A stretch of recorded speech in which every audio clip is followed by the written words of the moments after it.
Kia ora everyone, I'm Mary Jo, Kiwibank economist. So to say that the labour market report for the December quarter was strong would be an understatement. We had expected the unemployment rate to continue to rise. Instead it went the other way and dropped from 5.3% to 4.9%. We also saw a sharp fall in the number of people out of work or wanting more hours to work, and employment growth came out strong with around 17,000 more people employed, following back-to-back quarterly losses. So across the board, pretty much all the headline rates were solid. But at the industry level, we see that this progress in the labour market has been a little uneven.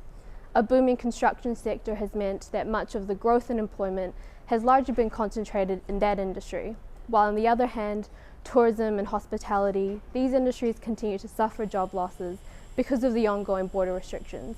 So there's clearly more work that needs to be done to ensure that those that have been displaced by COVID are picked up elsewhere in the economy. Now turning to financial markets, they reacted to the strong labour market report as you'd expect. The Kiwi dollar and Kiwi rates were pushed higher off the back of this good news. The report was basically further confirmation that our economy continues to outperform many other developed countries around the world. And interestingly, talk of rate cuts and a negative cash rate has now shifted to talk of rate hikes.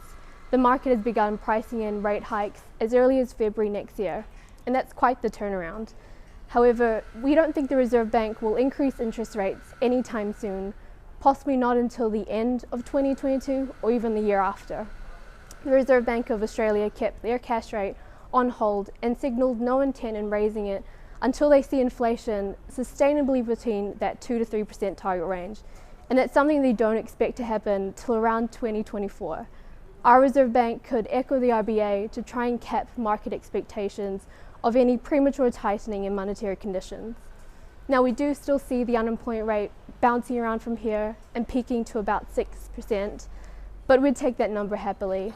A high of 6% during this once-in-a-century crisis would be a truly remarkable result, especially considering our initial estimates of a rate in the double digits. That's it from me today. Talk to you next one.